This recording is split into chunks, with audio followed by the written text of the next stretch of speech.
Bear Grylls, Chapter 23. Two final stories from my school days.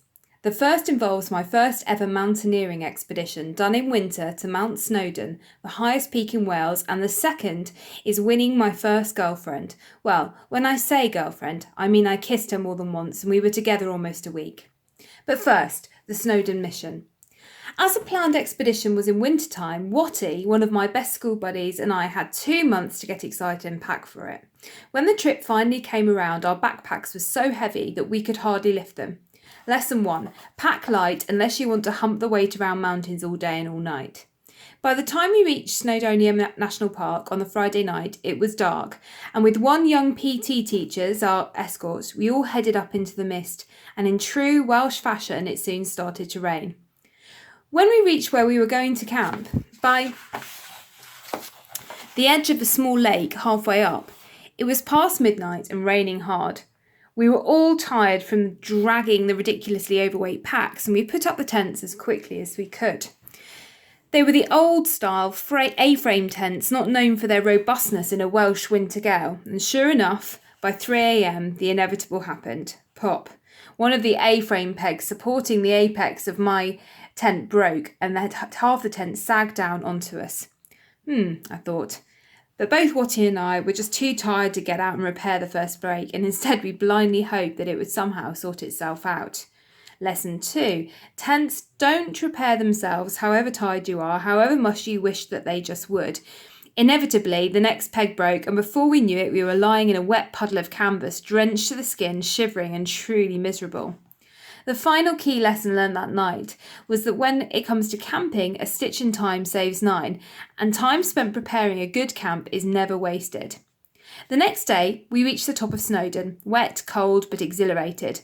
My best memory was of lighting a pipe that I had borrowed off my grandfather and smoking it with Watty, in a gale behind the summit, Ken, with PT teacher joining in as well. It's part of what I learned from a young age to love about mountains. They're great levellers. For me to be able to smoke a pipe with a teacher was priceless in my book, and was a firm indicator that mountains and the bonds you create with people in the wild are great things to seek in life. Even better was the fact that the tobacco was homemade by Watty and soaked in apple juice for aroma. This same apple juice was later brewed into cider by us and subsequently sent Chipper, one of the guys in our house, blind for 24 hours. Oops. If people ask me today what I love about climbing mountains, the real answer isn't adrenaline or personal achievement. Mountains are all about experiencing a shared bond that is hard to find in normal life. I love the fact that mountains make everyone's clothes and hair go messy. I love the fact that they demand that you give of yourself, that they make you fight and struggle. They also induce people to loosen up, to belly laugh at silly things, and to be able to sit and be content staring at a sunset or at a log fire. That sort of camaraderie creates wonderful bonds between people. And where there are bonds, I have found there is almost always strength. Anyway, now for the second story, and to the subject of girls, or lack of them.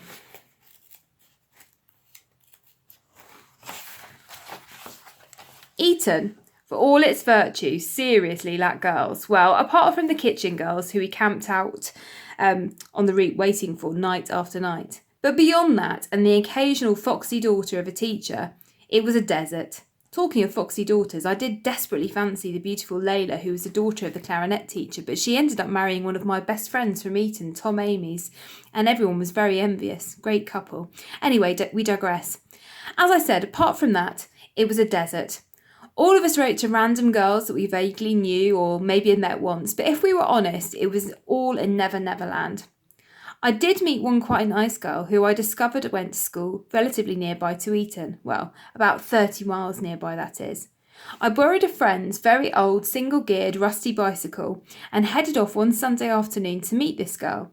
It took me hours and hours to find the school.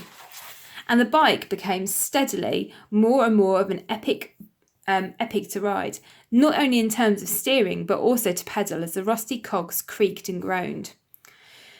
But finally I reached the school gates, pouring with sweat. It was a convent school, I found out, run entirely by nuns. Well, at least they should be quite mild-mannered and easy to give the slip to, I thought. That was my first mistake. I met the girl as prearranged and we wandered off down a pretty country path through the local woods. I was just summoning up the courage to make a move when I heard this whistle followed by this shriek from somewhere behind us. I turned to see a nun with an Alsatian running towards us shouting.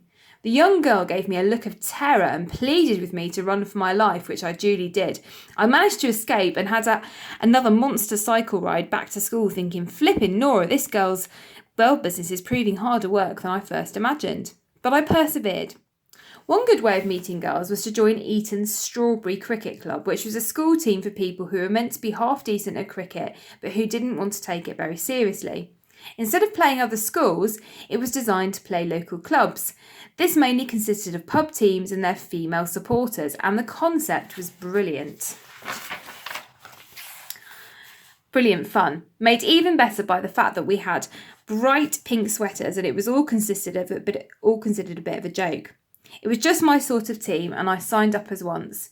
One custom that we all had was that the first person on the team to go to bat had to drink a certain quantity of liquor that the team had begged, borrowed or stolen en route to the venue beforehand. On this particular match, I was in first. A supersized can of cider was produced from the depths of someone's cricket bag. I drank it down, walked into bat, took my crease and steadied myself. The first ball of the day came thundering down and I took a giant swipe at it and hit a belter of a six. Brilliant, I thought. Now let's do that again.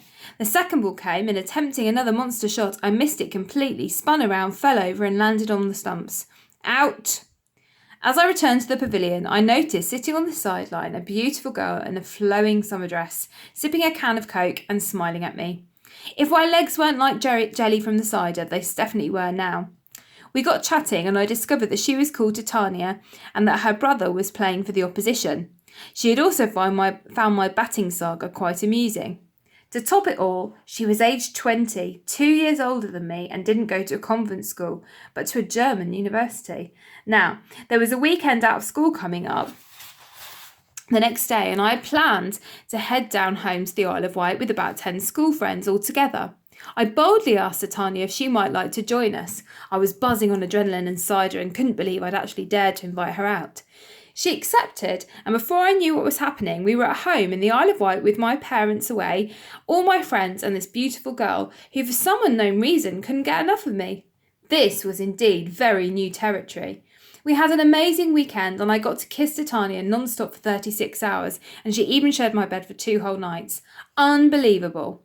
Sadly, she then returned to university in Germany and that was the end of that. I guess she just moved on.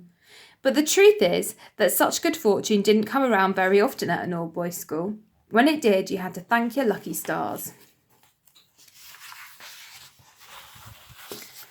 Chapter 25. Girls aside, the other thing I found in the last few years of being at school was a quiet but strong Christian faith, and this touched me profoundly, setting up a relationship with that has followed me ever since. I'm so grateful for this. It's provided me with a real anchor to my life and has been the secret strength of so many adventures since. But it came to me very simply one day at school, aged only 16. As a young kid, I had always found that a faith in God was so natural. It was a simple comfort to me, unquestioning and personal. But once I went to school and was forced to sit through somewhere in the region of 900 dry Latin liturgical chapel services, listening to a stereotypical churchy people droning on, I just thought that I had got the whole faith deal wrong. Maybe God wasn't intimate and personal, but was much more like chapel was, tedious, judgmental, boring and irrelevant. The irony was that if chapel was all of those things, a real faith is the opposite. But somehow and without much thought, I had thrown the beautiful out with the boring. If church stinks, then faith must do too. The precious, natural, instinctive faith I had known when I was younger tossed out with this newly found delusion that because I was growing up, it was time to believe like a grown-up. I mean, what does a child know about faith? It took a low point at school when my godfather Stephen died to shake me into searching a bit harder to refine this faith that I had once known. Life is like that. Sometimes it takes a jolt to make us sit and remember who and what we are really about.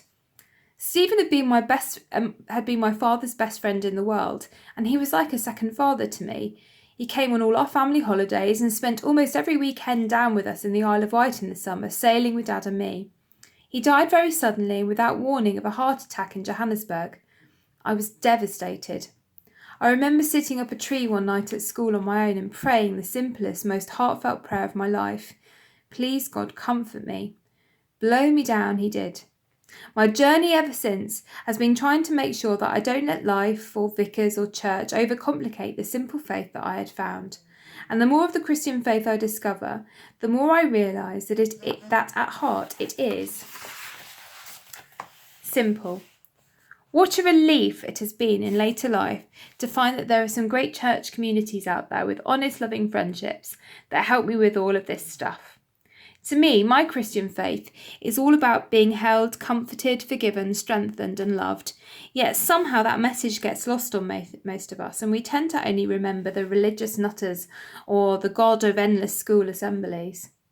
This is no one's fault. It's just life. Our job is to stay open and gentle so that we can hear the knocking on the door of our heart when it comes. The irony is that I never meet anyone who doesn't want to be loved or held or forgiven. Yet I meet a lot of folk who hate religion, and so I sympathise.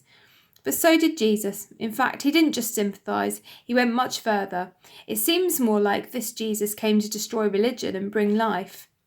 This really is the heart of what I found as a young teenager. Christ comes to make us free, to bring us life in all its fullness. He is there to forgive us when we have messed up, and who hasn't, and to be the backbone in our being. Faith in Christ has been the great empowering presence in my life, helping me walk strong when so often I feel so weak. It's no wonder that I felt I'd stumbled upon something remarkable that night up a tree. I'd found a calling for my life. I do owe so much of my faith to a few best friends at school, who, especially in the early days, nurtured that faith in me. They helped me, guided me, and have stood beside me ever since as my buddies, the great Stan, Ed and Tom.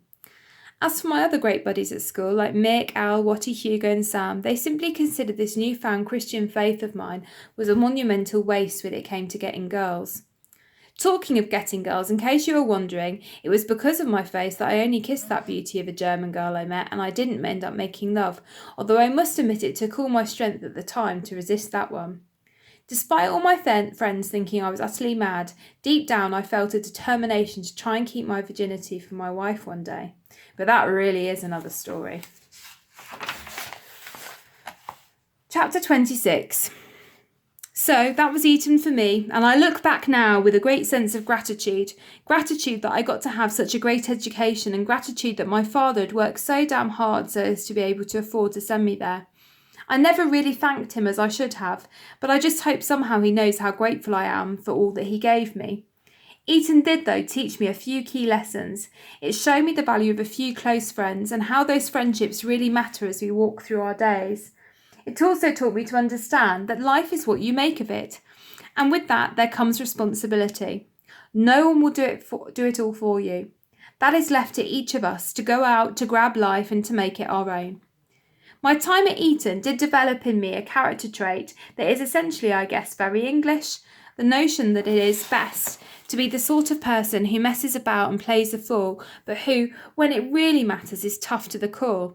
I think it goes back to the English Scarlet Pimpernel mentality, the nobility of aspiring to be the hidden hero. In fact, I'm sure it's no coincidence that over the years so many senior SAS officers have also been old Etonians. Now explain that one when the SAS is really the ultimate meritocracy. No school tie can earn you a place there. That comes only with sweat and hard work. But the SAS also attracts a certain personality and attitude. It favours the individual, the maverick and the quietly talented. That was Eton for you too. This is essentially a very English ethos. Work hard, play hard, be modest, do your job to your utmost, laugh at yourself, and sometimes you have to cuff it. I found that these qualities were the ones I loved in others, and they were qualities that subconsciously I was aspiring to in myself, whether I knew it or not.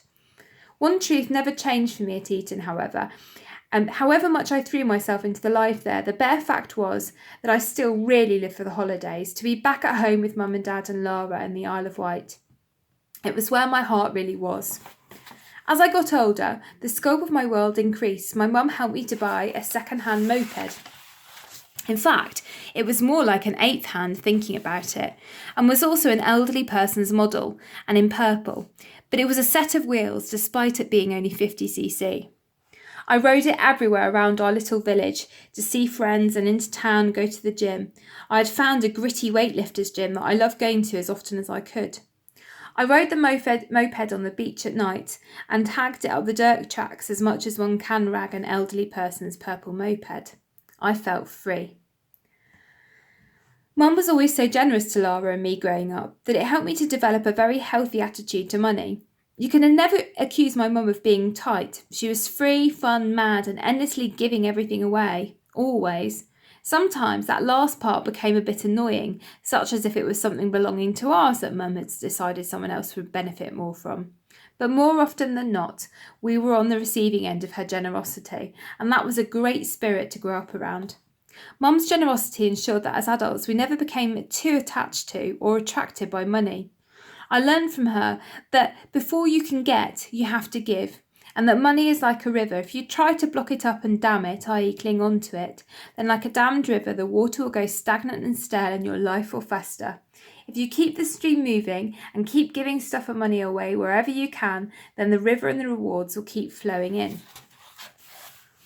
I love the quote she once gave me. When supply seems to have dried up, look around you quickly for something to give away.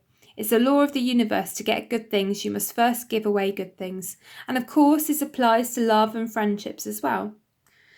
Mum was also very tolerant of my unusual aspirations. When I found a ninjutsu school through a magazine, I was determined to go and seek it out and train there. The problem was that it was at the far end of the island in some pretty rough council estate hall. This was before the moped, so poor Mum drove me every week and would wait for me. I probably never even really thanked her. So thank you, Mum, for all those times and for so much more.